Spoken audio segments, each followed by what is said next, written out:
All right, welcome you all to a special edition of the Breaking Protocol podcast, and I am in awe of the women that have gathered for this roundtable discussion on life and business online pre and post the coronavirus.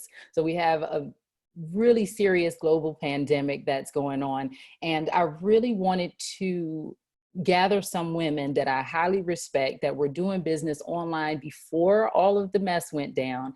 And they're doing it in a way that is with integrity and grace. And they have been helping women even before all of this. So I thought, why not get them together and let's just have a chat and talk about life, like for real life, and what business is like, running a business online, and what has changed, if anything. So I've asked each of them to join us because they are women in healthcare, business owners in the online space, wives, mothers, human beings living through this pandemic. And I thought it would be very, very important for us to hear just like what is it like?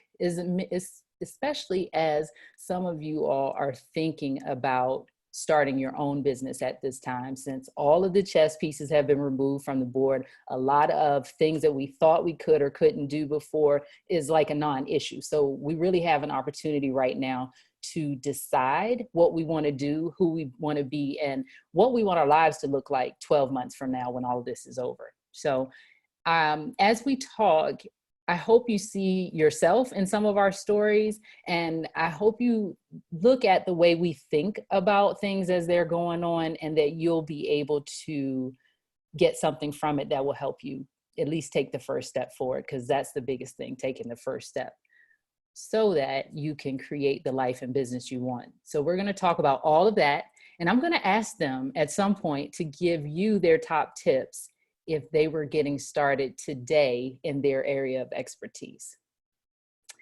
And so just so you know who's in the virtual room with me, I'm going to ask them to introduce themselves rapid fire style, name, healthcare degree, and what your business specialty is, and just tell us something fun about yourself. So I'll start while you think about it. I'm TaVona Denise, physical therapist turned life and business coach for healthcare professionals, and the founder of the Thrive Network for Women in Healthcare. I love all things purple, coffee, karaoke, and cycling. So we'll start with you, Tracy. Tell us a little bit about yourself. Sure. Hi, I'm Tracy Scher. I am a pelvic physical therapist by trade. I have a private practice called Scher Pelvic Health and Healing in Orlando, Florida. And I also have another business called Pelvic Guru, which we actually have a large global Pelvic Health Alliance membership as well. So I run an online membership, and we also run courses as well through that. In terms of things I didn't think I liked were cooking, and I still don't like cooking, but I actually have learned that I'm much better at it than I thought. So I'm actually starting to develop a like maybe for cooking. And I have a 12-year-old son who I absolutely adore and love cycling and just getting out in nature. Awesome. And I totally agree. I was like, I hate cooking, but then since I have to do it, I'm like, I'm not that bad. Exactly. I'm like, wait a second, what is this? Almost looks chef-like quality tonight. Usually not, but yes. Exactly. So I'm noticing some things. Too funny. Awesome. Thank you for being here. Thank you. Shanda.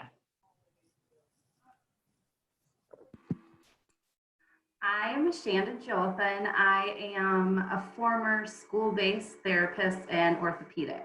Right now, I run the website Pink Oatmeal that shares ideas on motor planning and physical activity, gross motor and fine motor skills. I live in Minnesota. I have 3 kids, 2, 4, and 6 years old. And I'm running my website full-time with them home now. And I love warm weather. And I also don't like cooking. That was going to be what I was going to say. And really, really dislike meat. Don't put a slab of meat on my plate. That's my least favorite thing. Awesome. All right, Karen. Hi, I am Karen Litzy, and I have a Doctor of Physical Therapy, and I am the owner of Karen Litzy Physical Therapy, which is a concierge practice in New York City that I've had for the past decade plus. And I'm also the host of the podcast Healthy, Wealthy, and Smart, which has been going strong for several years now. And let's see, things about me. I do agree with Tracy. I did not think that I was a good cook, nor did I enjoy it. But this is sort of pre-pandemic. I started getting into it more and more, and now I can just like whip up a full meal in like 20 minutes, even with stuff I didn't even know that that I had in my refrigerator and pantry. So that's been very exciting. I have, as of Thanksgiving this year, have stopped eating meat. I am only eating fish now, which I thought, oh, maybe I'll try it for the month of December. And now it's April, and I've just kind of kept it going. And I definitely feel a little bit better and a little less sluggish than I did before. And right now I am spending the majority of my time in my 650 square foot apartment in New York City. Awesome. Thanks for being here. Amelia. Okay, hello. All right, so my name is Amelia. I am a visibility expert and relationship facilitator. What that means is I help my clients get more first dates in business and really get that know, like, and trust factor going quickly. How I ended up doing that is by trade, I'm a registered nurse, and in that role, I felt very invisible. So I decided to learn how to use social media for more than watching cat videos. And I started doing actually social media management, a couple things. Okay.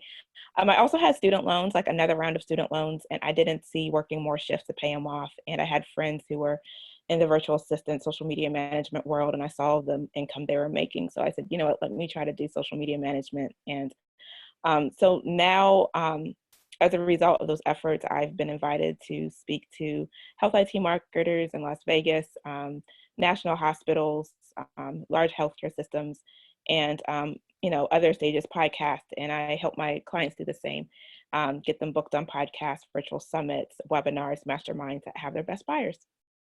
And tell us something fun about you. Oh, I love planning food tours, real or imagined. Now it's more imagined, but those are fun too. But yeah, food tours are my jam. Awesome. Meredith. Hi, I'm Meredith Caston, and I'm a physical therapist. And I originally started out in orthopedics and then outpatient orthopedics, and then I went into acute care, and then I tried pretty much everything and realized I wasn't really into being a clinical PT. And so then I ended up starting a website called New Grad Physical Therapy with one of my coworkers, which then I ultimately ended up leaving. And now I have a website called the Non-Clinical PT, and I've been running it since October 2017. Started out as a hobby, sort of a passion project, and it's evolved into my main gig. And something interesting about me is that I have 3 cats. I guess that's not that interesting, but I did write and record an entire rock opera about them. And also, I want to jump on everybody's cooking thing and add to that. Same. I always thought I hated cooking because our household runs like really lean and we have very little food at a time. And now that we're actually keeping a decent amount of food here at a time, I realized that I'm not great at cooking, but I enjoy it more because there's more to work with. It's not like a pouch of tuna and some pasta, which is what I'm usually working with. That is too funny. When all of this was starting to happen, my friend told me to go stock up. So I did. And every couple of days I would open the pantry and look and say, oh, look at all my food, and close the pantry door. Because I'm like you, Meredith, like very lean. Yeah. Awesome. Yeah. Jessica. Hi, I'm Jessica Drummond. I'm the founder of the Integrative Women's Health Institute, and we're essentially an online health and wellness education, health coaching certification company and school. Really, we're technically a professional school, and it's a global school. I've been running it since 2009. And I also have a clinical nutrition, health coaching practice, and increasingly telehealth physical therapy in the last few in the last month or so. Before that, I was just collaborating more with physical therapists. My background is I'm licensed in physical therapy and clinical nutrition. And right now so I cook all the time. I didn't learn how to cook until I became, well, before I became a nutritionist, but not when I was in PT school. Like my contribution was always slice and bake cookies at that time. So there's been a big evolution. And honestly, right now I'm missing this one deli sandwich that I can't get. And so I'm just rolling with it, but we're used to cooking a lot. And the other thing that I'm missing right now is being able to go to the beach. I live at the beach, but I'm super grateful that I just have a yard right now. Yeah. So awesome. You guys, amazing. So Jessica, you said you have run the Integrative Women's Health Institute since 2009, where you have that health coaching certification program, specialty courses around pelvic health. And so many women, I think, suffer from imposter syndrome and feel like they don't know enough to get started. Like, I have to get one more certification. I have to get somebody else to tell me what to do. Like, how did you have that challenge, first of all? And if so, how did you get past it? In some ways, I didn't have that challenge around this because, and I actually give a lot of credit to one of my early bosses who essentially, when I was like 3 years out of school or something, was like, you're going to go speak at CSM, pick a topic and figure it out, you know? And so I had a lot of education experience as a physical therapist. In fact, before that, even within the first 6 months of graduating from PT school, I was how to take students and, you know, and all of my first jobs. See, I graduated actually in a very different time from this, but work related. Our market had crashed. So it was very difficult to get a job in PT the year that I graduated from PT school. I was one of I graduated in a class of like 34 people, and there are quite a few people in that class. And we were the number 3 PT school in the country who never worked in PT. They couldn't find jobs. So I was lucky. I found a job, but I basically was willing to do whatever the heck anyone wanted me to do. And because I had student loans at the time and, you know, wanted to work. And my second job was even crazier in that I worked in a county hospital, which was literally like my first patient at that job was a person who had recently had a stroke and only spoke Spanish. And I was coming from a super like sports medicine-y kind of outpatient PT clinic. And I was only 2 years out of school. So many of my early experiences were literally just thrown in and figure it out. Like another job I had, I worked in an inpatient lung transplant floor only because it was next to the inpatient high-risk pregnancy. I was a women's health PT at that time and had been for like 8 years. And all of a sudden they were like, well, actually we need you in high-risk lung and high-risk cardiac. And every day I was terrified. So I think that by the time I was doing this, it was so much easier than those kinds of experiences. I didn't have such like a life-death balance to deal with every single day. And the other thing that happened was at that point, I had a lot of sort of naysayers that everything I'm teaching is all quackery and things like that. There was a lot of quackery kinds of messages I was getting in through social media. Because that was, like I said, like back in, 2009 to 2011, functional medicine, functional nutrition wasn't a very hot topic at all. But I started this because I was really sick before that. And I knew just literally from a place of my own physical experience that these tools were something that I had to teach my colleagues. So I didn't have that space of fear around doing it, but I would say there was a lot of pushback. And for a while, I felt like I always had to justify it. Like I was always throwing research papers at people, and I went and got a doctorate in clinical nutrition, and I wrote books, and I just constantly had the research when I was teaching. And the benefit to that, I think, was it actually, all the criticism truly made the courses that we created stronger. I think you're right about that. And I think leading with you having that mission and that thought that people need to know about this, sometimes it's okay to feel the fear. And if you can just lean on that, okay, this will help somebody or people need to know about this, that it kind of helps you get over that step, even if you have not, like you said, Jessica, been thrown into the fire so many times that you have trained yourself or to trust yourself that you will figure it out. And I saw Tracy, I saw you shaking your head when she was talking about naysayers, and I call them haters, but I'm sure with your invent of Pelvic Guru, and I've had the pleasure of hearing you speak on this before. So I'd love for you to tell us what your experience has been with the naysayers and the haters when you step out on your own, and especially I think as a woman doing something differently. Yeah, I was definitely shaking my head because I've known Jessica. Actually, we had one of our first jobs ever together 20 years ago. So I've actually known her trajectory and story. And then I stepped out into doing this kind of thing online about 7 years ago or so, maybe actually 8 years ago, as a hobby. Okay, so I created a blog and I was so excited. It was like, well, I'm working at a hospital system at the time. I'm just going to create a blog. I came up with a name in about 5.2 minutes. It wasn't something I thought about in this long, idea of a mission and vision of everything. It was just a blog I created, and I thought, I'll just call it Pelvic Guru. I never said I'm Pelvic Guru. I didn't say I'm going to be leader of the whole world. I'm taking over all of pelvic health. It was simply a little blog that I was doing as a hobby.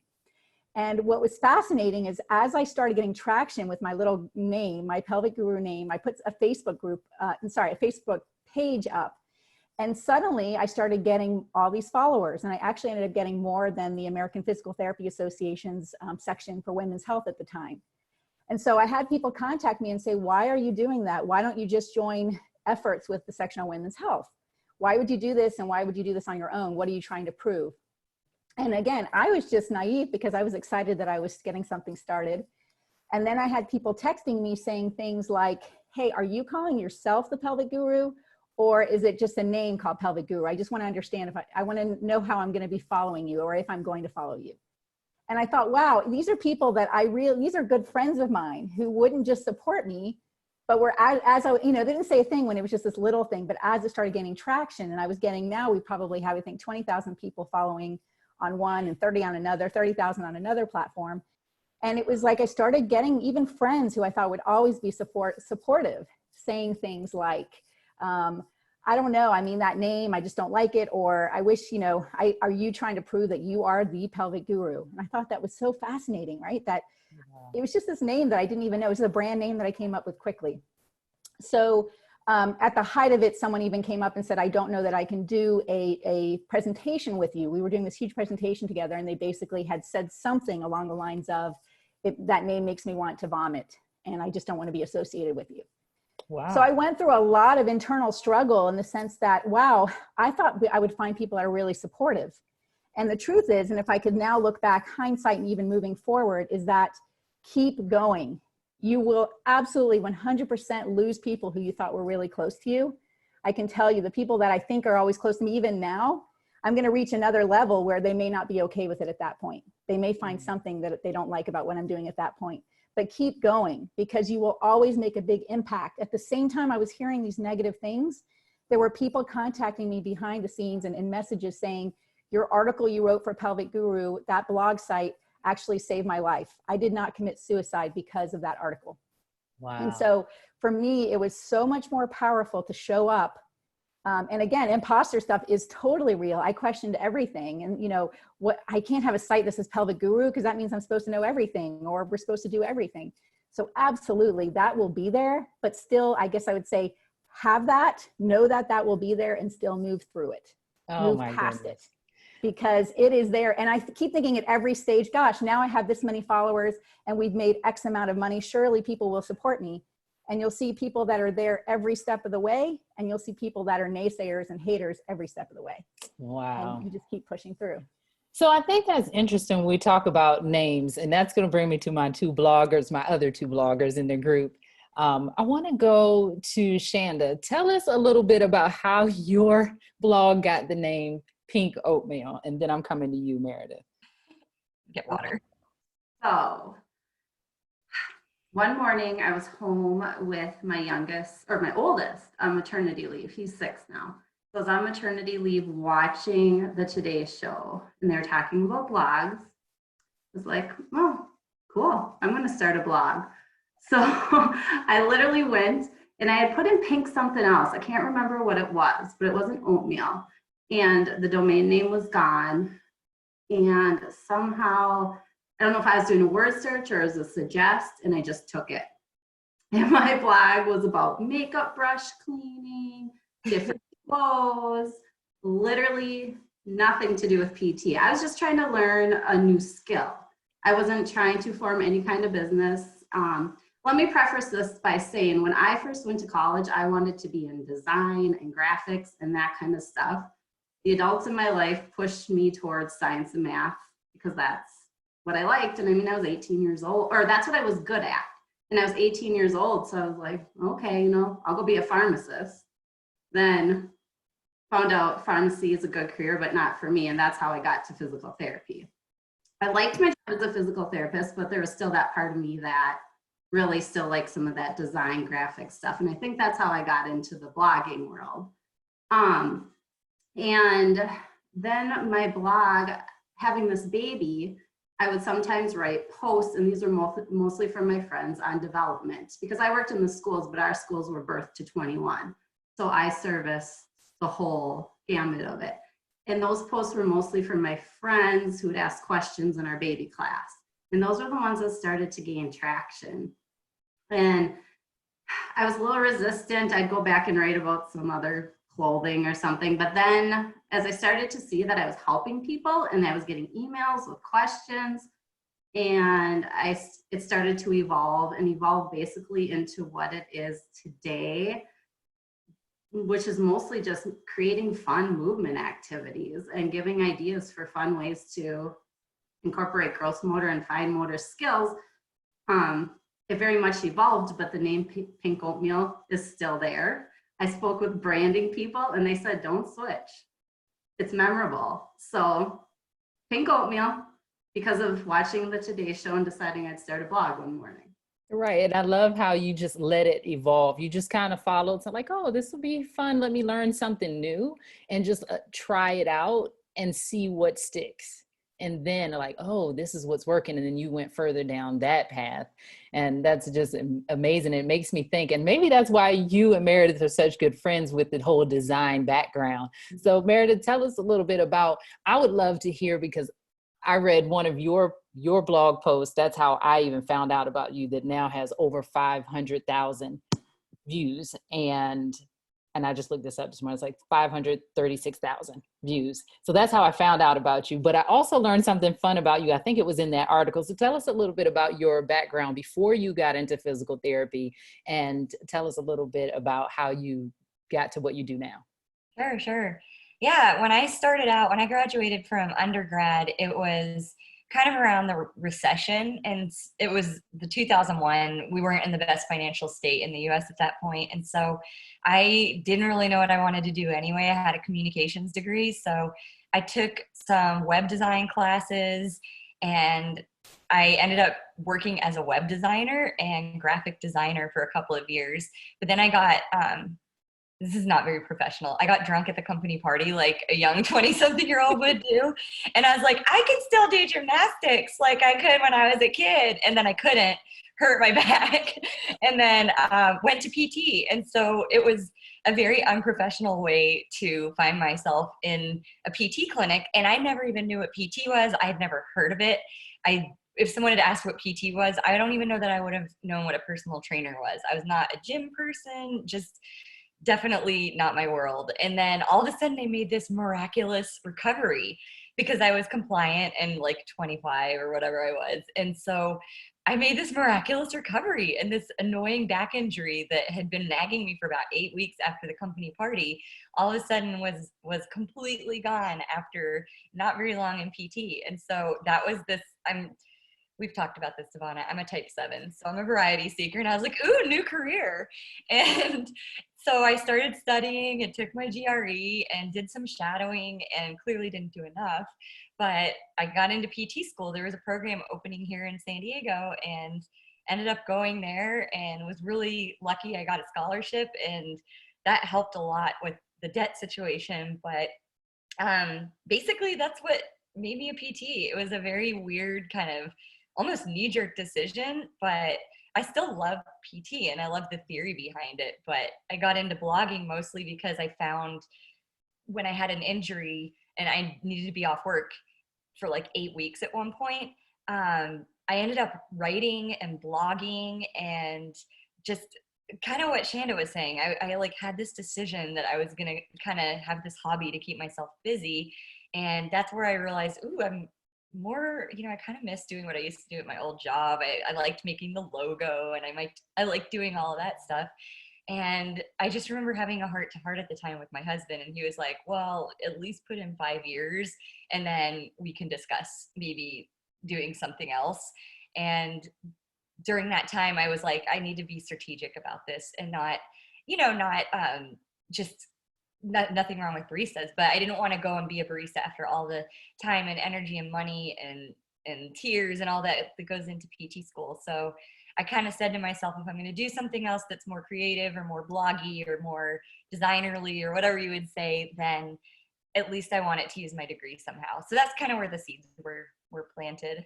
Mm-hmm. And I found out about you from that article where you were talking about burnout. And so you used some of your background in your pre-physical therapy career to create the non-clinical PT and get on the radar.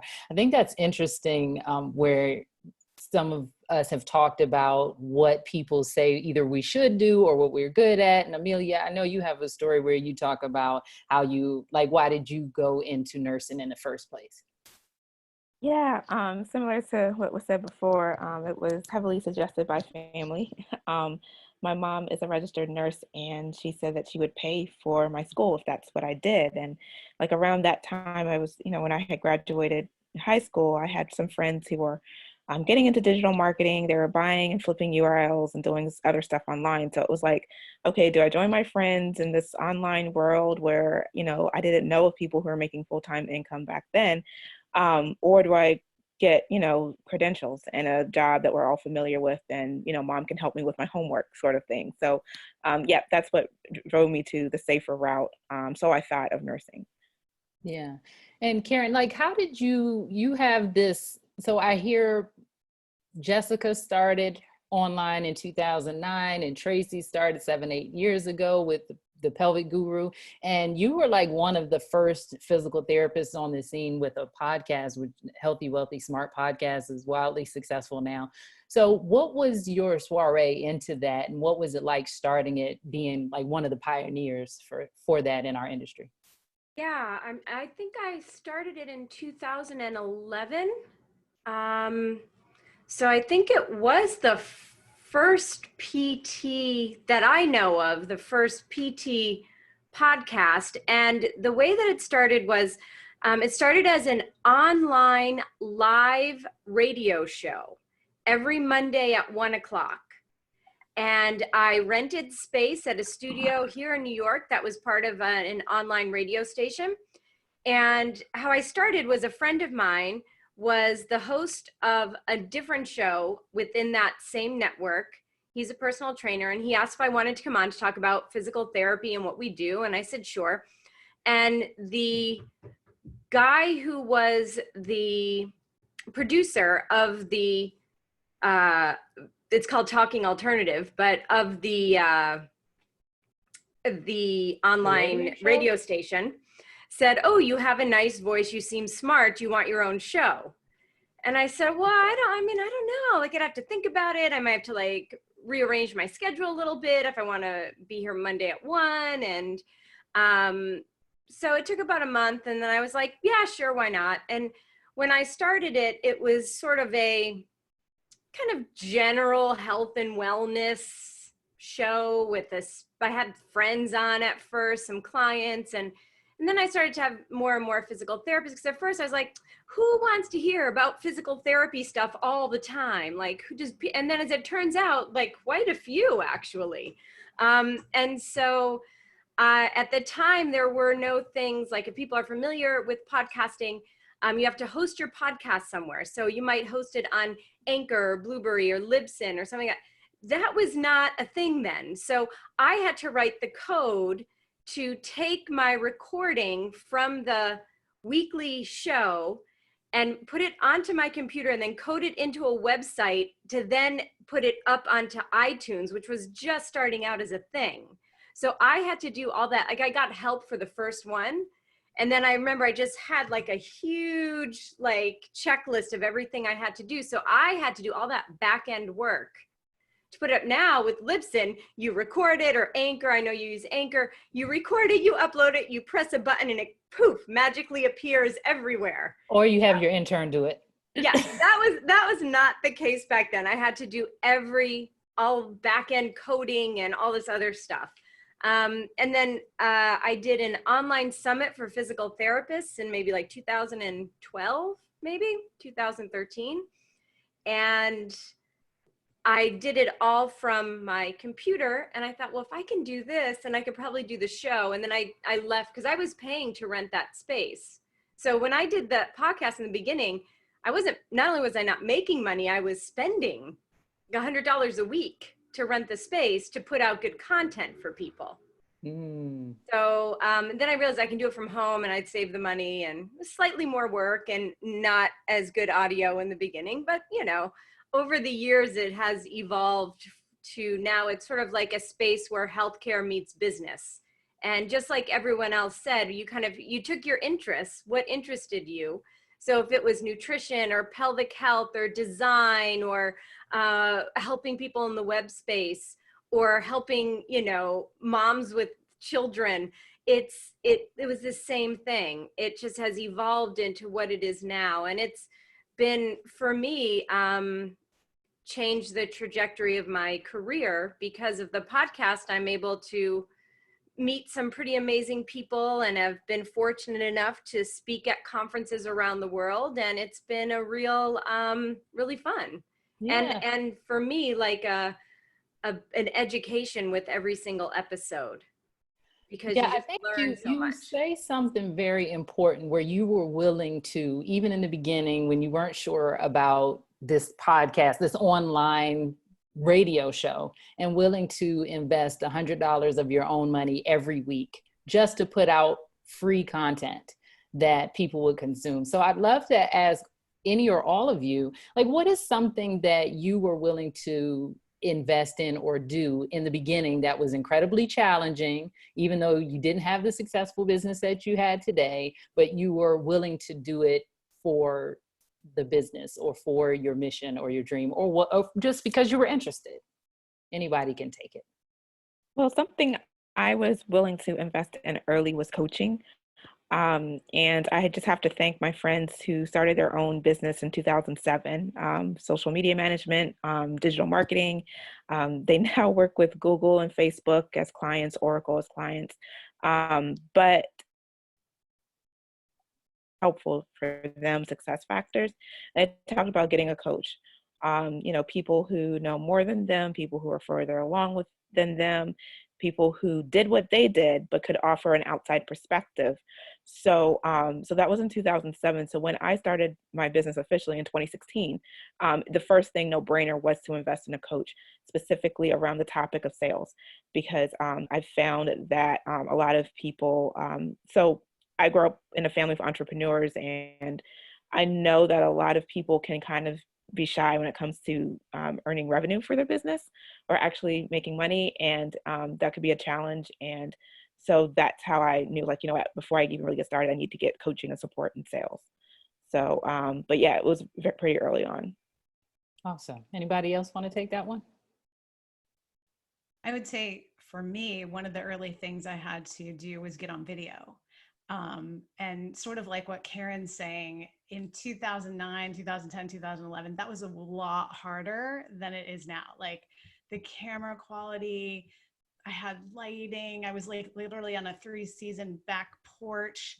And the other thing I did was I went to all these like kind of local networking things, and I happened to be wearing the right color shirt. So when you're on TV, you have to wear jewel tone clothes and like real TV. And so I met a producer because I was wearing this like orange shirt, who was like, okay, I want you on my show because like this is going to look good on TV.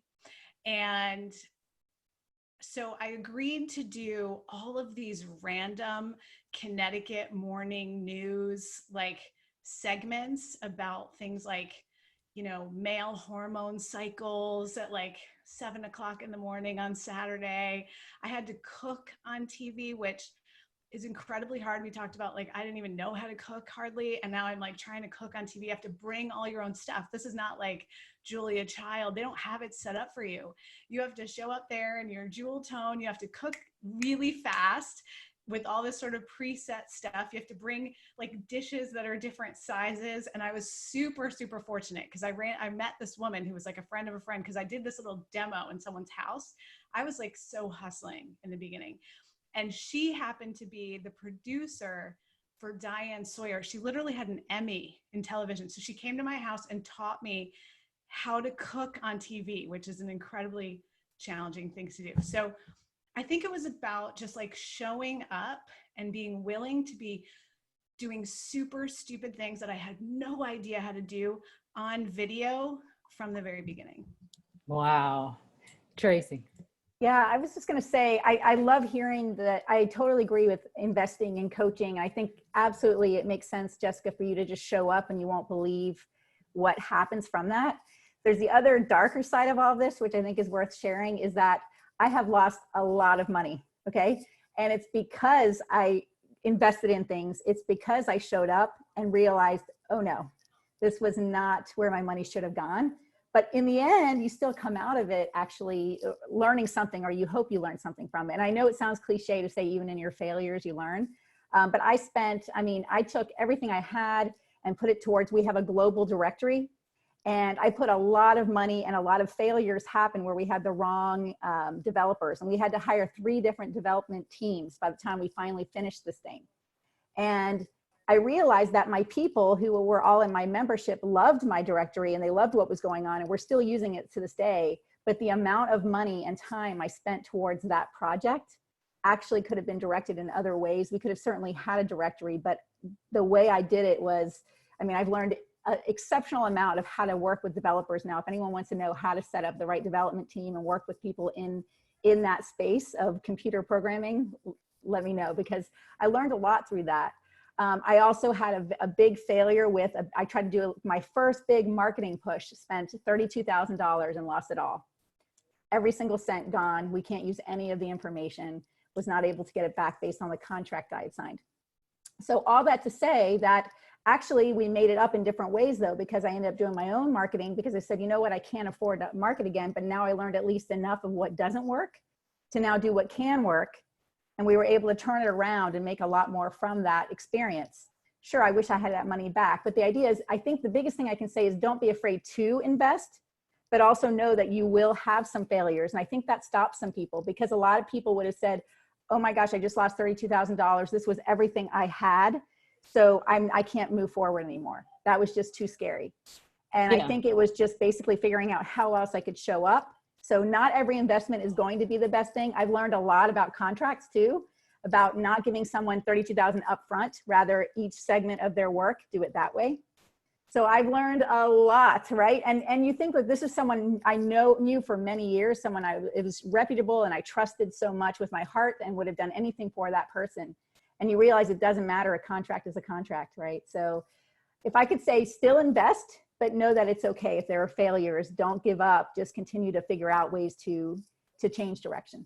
Yeah, I think that's important too, because I would say I have invested a lot of money that the return on investment wasn't what I thought it would be. Yes. But as time goes on, it's like, okay, I just got a $10,000 lesson in what not to do.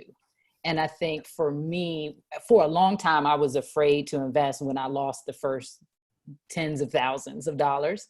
But as I went on, I was like, okay, now I know what not to do. And so it helps me create so much, such a better experience for my clients, because I'm like, don't do that, do this. So Yes. sometimes we think about it like we just lost this money and we can't get it back, but sometimes it just makes us have even more integrity and create a better experience for our clients. And then also, just like you said, you've learned about creating a development team and how to read contracts. Sometimes when we talk about, to your point, Amelia, about getting a coach, sometimes when we say we're saving you $32,000 because we're going to tell you what not to do.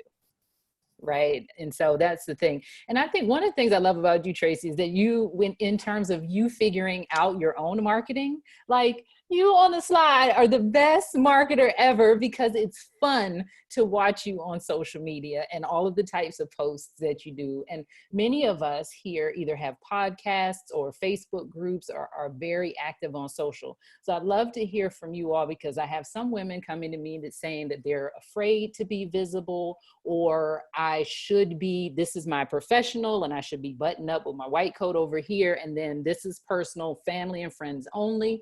And so I'd love to hear, what are your thoughts about that in terms of the blend of the two that I see a lot of you all doing online? And also, how did you find your style when it came to your social media presence? Let's start with you, Tracy, because yours is really fun to watch. Anybody, you should follow her because she is just fun to watch. Well, I'm laughing mostly because I think really what it is it's organic. I don't have, I mean, a lot of people have these teams, or they have like an idea, okay, I'm going to plot out what I'm going to do for the next month. I wake up one day and say, you know what, this is really funny, or this is what I think a lot of people resonate with that are my audience. You continue to think about your own audience and what that resonates with them. And so mine is completely authentic. I look for a mix. I pretty much, the way I do my social media is I look for the humor in things within our space.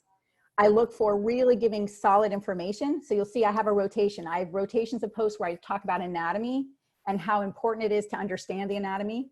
I give like a tip, a practical tip.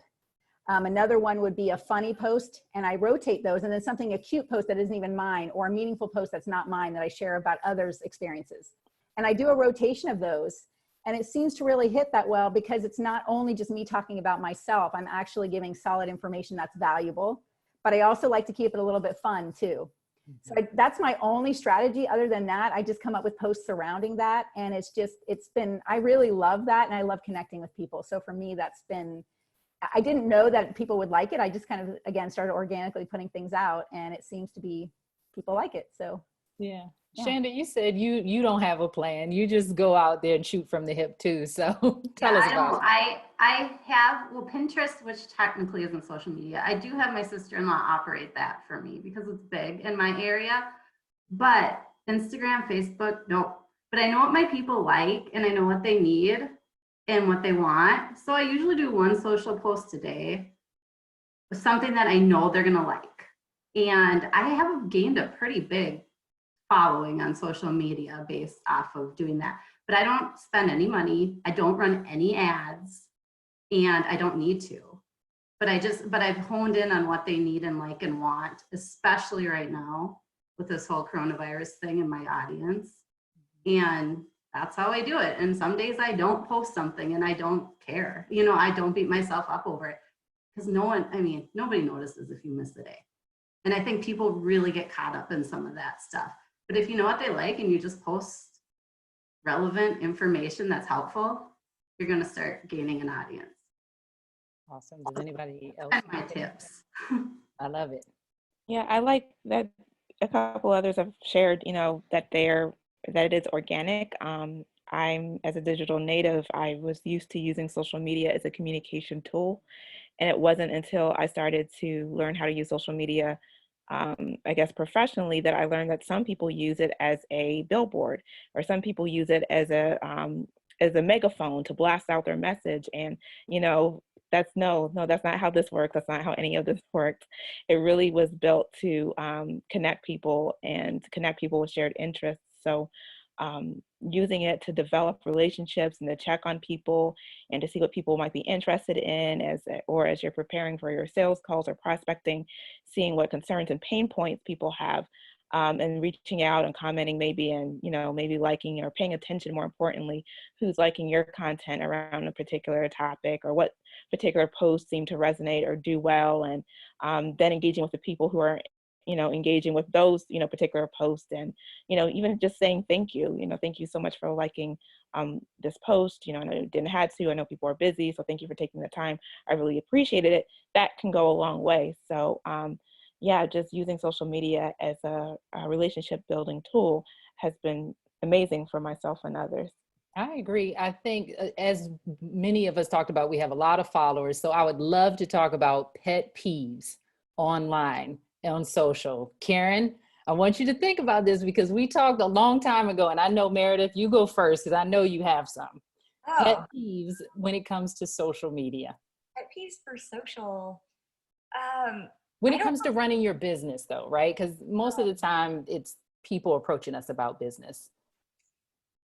trying to think. I don't know if I have any really for social. I have kind of some general frustrations when people will reach out, and then I answer everybody who reaches out, no matter how they approach me. I think it's important to just answer people's questions and show that they're being heard. But sometimes I will take a long time to type out a really thoughtful response to somebody, where I give them a ton of helpful information and free advice and everything. And I think if they don't in turn say thank you, sometimes it rubs me wrong. But I don't know that it's really unique to social so much as just people reaching out in general. And I'm just not a big social media person in general, which surprises people. I really don't enjoy being on there. And so I pay someone to manage my groups. And that was one of the best decisions I ever made, to be honest. It's so nice to not spend as much time on social. But I know that some people love it, and that's a huge part of their business. And I think for me, the advice I would give to anyone is just say, do you need to reach them through social, or can you reach them another way? Are you solving their problem? My philosophy behind anything related to business is, are you solving somebody's problem? And I forget who said it, but are you being authentic in the process? And as long as you're doing that, it may or may not involve a lot of time on social media. And in my case, I spend so much time focusing on search engine optimization that I don't have to be on social too much. Yeah. And I think I'm glad you mentioned that, because I think so many think that they have to do it a certain way because they see others doing it that way. So thank you for saying that. And then Karen, did you come up with one? I mean, I don't know that I have a huge amount of pet peeves when it comes to social media. Um, gosh, I Or don't, just people reaching out to you in general? I mean, I love when people reach out to me. Just before we came on, a woman from India reached out to me just to say, thank you for putting your podcast out. I get a lot of, it's great information. I get a lot out of them. And she's not a physical therapist, but maybe is thinking about going into physical therapy. So I went back and forth, and we worked on some strategy with her. I mean, I'm like sitting on my couch watching some TV, but it only takes a couple of seconds to go back and forth. And so I'm always amazed at who's watching and who's listening. And I think that for people on social media, you just have to be very, very aware that maybe your post didn't get a bunch of likes or retweets or likes on Instagram or comments, but people are watching, and people are they're liking what you're doing, even though maybe your post doesn't reflect that from the arbitrary like and retweet kind of situation. So what I would say when it comes to social media is, you're not putting social media out there for likes and retweets or likes and things on Facebook. I mean, you're just desperate then. That's just, you're putting things out of desperation, right? Like you would never, like when we were all dating, it's not like we would go up to someone, go out on a date and be like, I love you, I love you, I love you. Oh my God, you're so amazing. You're so handsome. You're so this, you're so that. Like you would be so desperate. And it's the same thing on social media. You want to be like a normal human being and be social and not be, just putting things out there because you want the likes or you want the retweets or you want a million comments underneath your post. Like Meredith said, if what you're putting out there isn't solving a problem for someone, and it just has to be one person, you don't have to solve everybody's problem. You can solve one person's problem. Like Tracy said, someone emailed her to say, you know, because of you, I didn't commit suicide. She solved one person's problem. It's a big problem, but she solved one person's problem. And so I think if you go in with that, then I think your social media experience will be a lot less stressful and a lot more positive. I think for me, so I'll just be the one that says it. When I'm on social and someone reaches out to me and is immediately pitching me for anything, whether it's the join like their MLM, Meredith, we've talked about this, or if it is to join their Facebook group or to like their page and they've not interacted with me on any level, none, zero. Like they sent me a friend request, I accepted. The next thing I get, like my page, join my group. Well, I don't live in Minnesota, so why do I want to like your Facebook page about your local clinic? I'm sorry, I don't want to. So, Tracy. Yeah, to tag on to that, I think there's some people that are pushing that are telling people, you know, become friends with them and immediately get them to like your stuff. That's how you build your audience. And I think that that's just an erroneous, kind of misguided amount of information. And on the other side, my biggest pet peeve that I still to this day, I try to educate, and basically the preface to this pet peeve, the preface is build your own audience. Okay. And that's a big take home, because one of my biggest pet peeves is it's taken me 8 years to grow my audience. So when I have a group that has thousands of people in it, I don't appreciate someone that just started their course last week, throwing it out in front of my people of, you know, let's say 20,000 people, saying, hey guys, I have a course. Do you want to sign up for it? Here's the link. That's not okay. They didn't ask my permission. It's like, we talk about this a lot in social media. It's like going to someone's house that has a party and saying, hey everyone, I've got a better party next door. Come on over. You know, you weren't even invited to my party, and now you're going to take all my people and go take them to your party. So I think we have to be mindful that you really need to build your own audience. And if you've had a rapport with someone for a long time, like for example, Jessica and I have worked together on some things, and Karen and I have done some things together too. And if, for example, I could say, hey Jessica, I know you have this awesome group with this, and I'm launching this. Would you be okay if I shared this with your group, and I'd be willing to give you some form of an affiliate?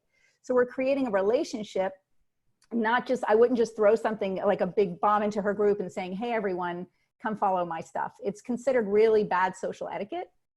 And just to continue on with that about building your own audience, it's great to build an audience in, and I feel very strongly about this, is what I'm saying. It's great to build an audience in social media. So basically Facebook groups, Instagram, but at the end of the day, make sure you're also building an audience, your own email list. That's the most valuable thing. Some people will say email is dead. I feel very strongly that email, almost all of our sales, we can have, it's always a 1 to 4, 1 to 5 ratio. Whatever we sell on social media, about 4 times more from email lists. Even the same exact message, the same exact information with people that I think love me on social media and love what we're doing, they'll always buy, seems to be still more on an email list. So build your own audience. Don't rely on other people's groups to steal from them. Yeah.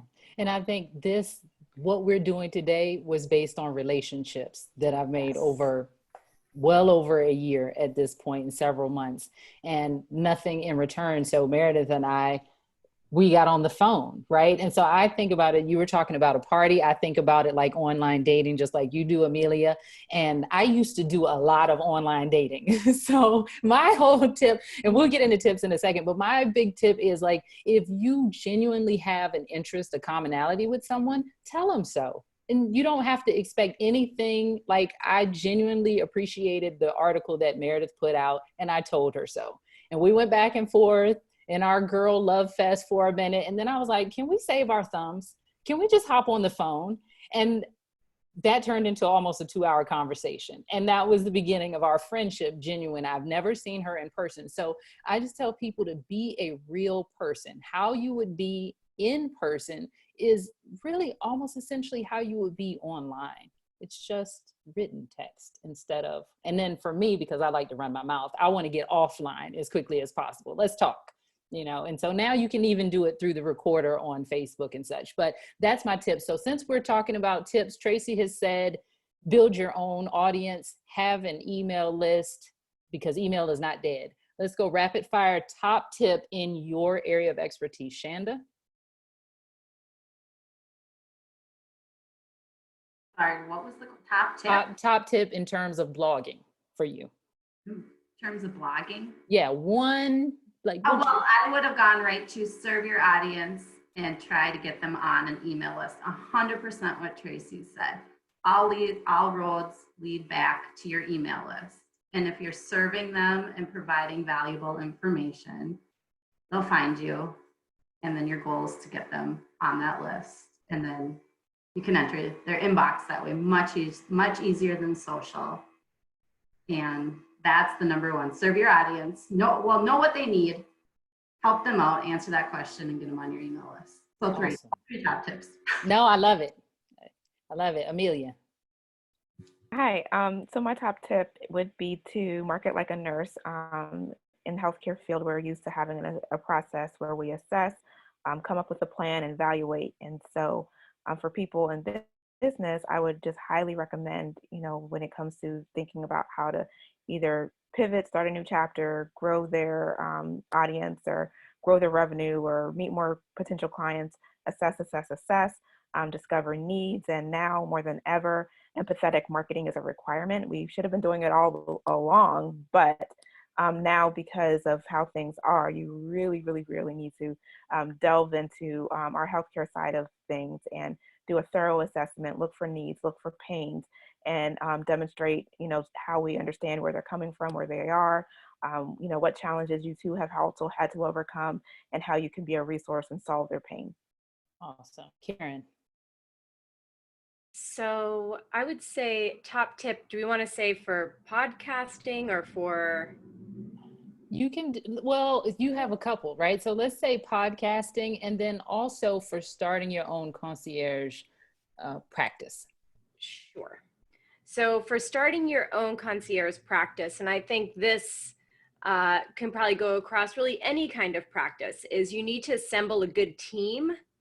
And that team should include a lawyer so that they can read your contracts, Tracy, right?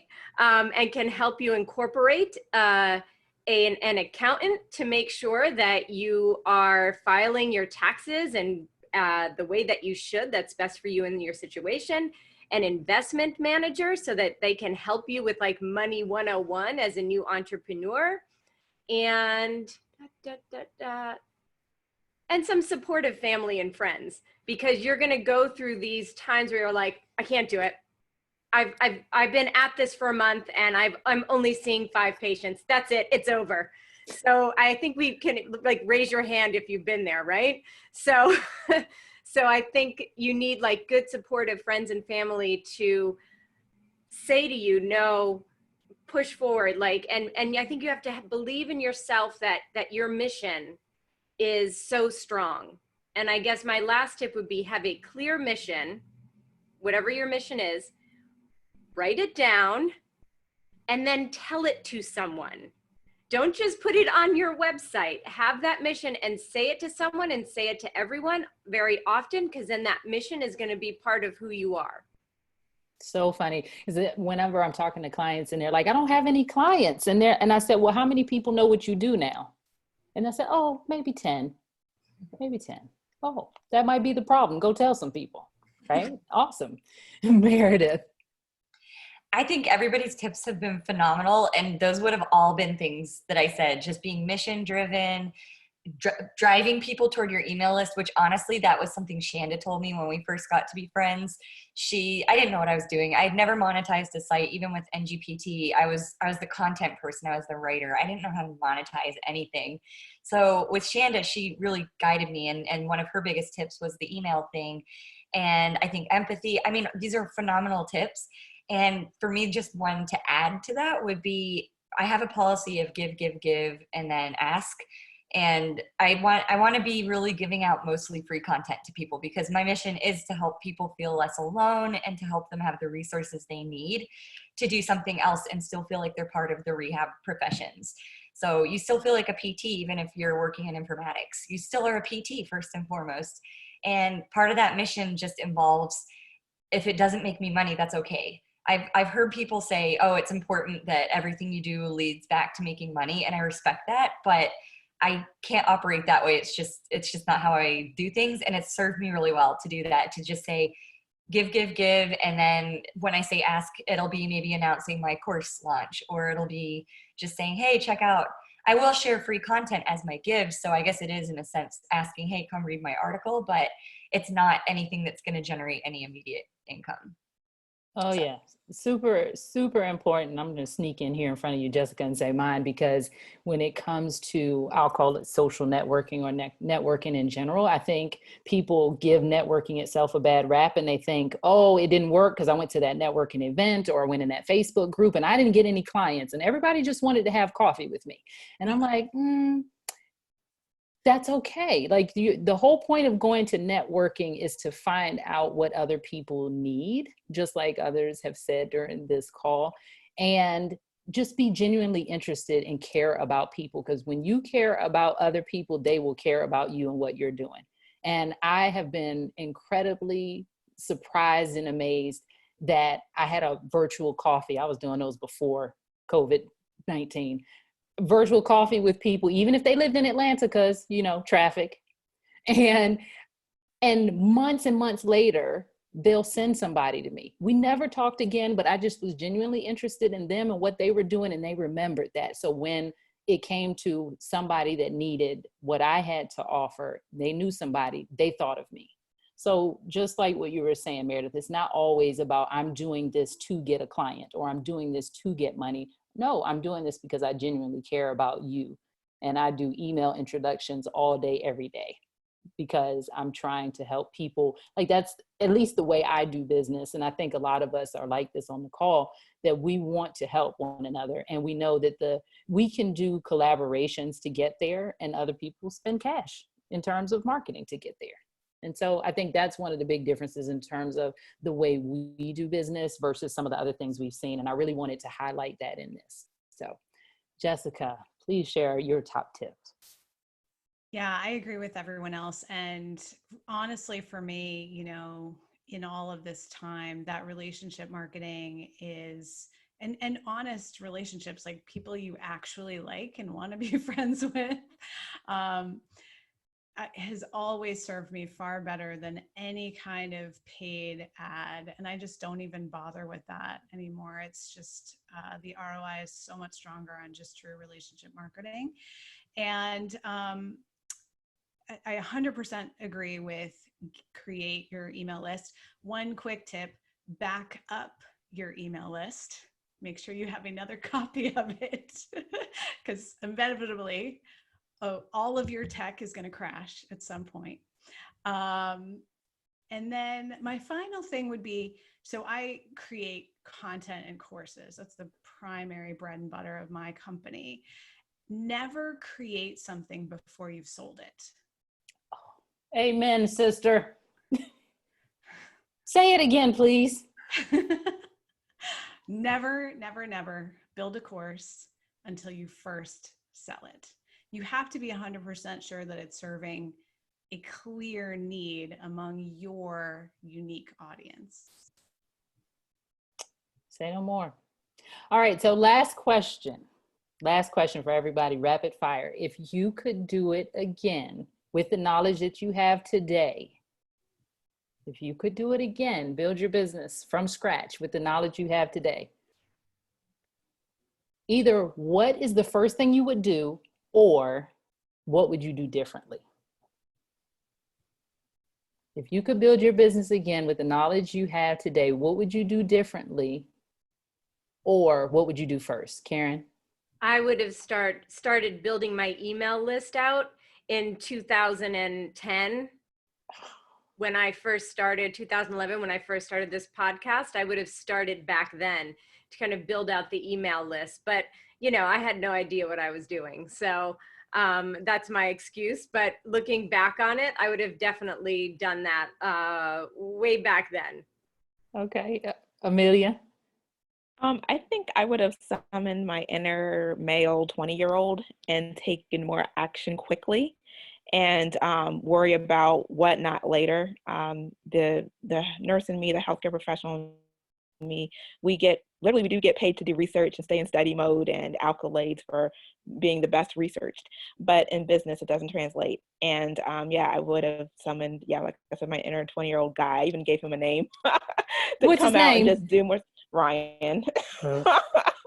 And to just take more action more quickly. Mm-hmm. Yeah, Meredith, I saw you shaking your head. Oh yeah, I mean, I would agree 100% with the email list thing, and I think I would also pay less attention to what other people are doing on social, because I think it can be really, I mean, it's natural that we look around and we compare ourselves to other people. It's just human nature, but it can be super stressful when you put your heart and soul into something and then you see someone else being like, trying to do the same exact thing. And it really doesn't matter, because I think you have all said this at some point, but it's about knowing who is your reader and your, I guess, audience. And as long as you have people who believe in what you have to say and trust you, then it doesn't matter. 10 people could be offering the same thing. And Shanda's had to talk me up a ledge a few times where I'm like, oh my gosh, this is exactly what I've done. And now someone else is trying to do the exact same thing. And she's like, it doesn't matter. It doesn't matter. And I think I would just tell that to myself in the early days, to say, it really doesn't matter. There's room for everybody, and everybody's got their own people who they vibe with, just like in real life. You don't have to be BFFs with everybody. You're gonna have the same people that you're like naturally drawn to and get along with. And I think that same goes with business and the internet. And I don't know, but for me, just not spending as much time on there has been, I probably would have started that from day one too. But I also think starting my groups and everything in the community aspect was part of the growth. So it worked out the way it should. Always, right? So Yeah, it working the way it should, in the abundance mindset, there's space Yeah. for everybody, and your personality, somebody that might not like cats or be allergic like me, so maybe they want to go. But then too, I think we get bogged down by somebody else is doing what we're doing, but we're forgetting that they may, if they ripped it from us, they can only go one layer deep. Yeah. We know all the layers. So once the person gets in there, they're like, okay, well, where's the rest of it? And then they still have to come to us. So there's that. All right, Jessica. Yeah, I had someone steal a complete course of mine. Same font, same title, promoted it in a group that I met her in. A person who I had invited to try to help her. She was kind of getting started to speak at a big live event that we put on. And honestly, I didn't care. I sent her one cease and desist letter. I didn't even worry about it. Because when people take your stuff, which they do all the time, they're never as successful with it. So I've kind of let that go, but that was really surprising to me that they would be that bold. So what I would have done differently, now the tech is so much easier now. But so if I could start it again, I would spend way less money on tech, and I would have hired right away. Although in some ways I did this, which was a really good thing to do, but I would have had like 2 people. I would have hired a person interested in growing with the tech, because it changes constantly, and have that person on my team. I would have spent less money on sort of like subcontractor tech people. Gotcha. Hiring is important. And that's why I said, like, now I'm getting to the place where I'm realizing what you're saying, Jessica, in terms of you can't do everything by yourself. You just can't. And if you choose to, you are actually losing money if you do it. And also wasting time, because you could be helping people in your zone of genius. Shanda, what would you say if you had to do it over? Well, I mean, where do I really start? I would have for sure picked to have been on WordPress right away. The best platform, but again, tech was different. This was in 2014, but I would have right away gone to WordPress, not messed around with switching stuff. I would have the email list. I was able to tell Meredith, because I spent 2 years not collecting emails. So I was able to tell her right from my mistake, don't do that. Had a more focused mission. I would have never gotten to my focused mission if I didn't go through my journey. But if I could have started right from the beginning, all things perfect, I would have had the focused mission. And that would be the big things, the tech, being on the best tech, WordPress, the email list, and being understanding the needs of my viewers the best. Awesome. And then Tracy, round us off. Yeah, I love hearing all these ideas, and I'm just shaking my head the whole time. It's such great information. And I feel honored to be a part of this panel, so thank you. So I think the one thing I would not have done differently at all, and it served me very well, and a lot of you have talked about this, is fiercely loyal to my people and connections and relationships.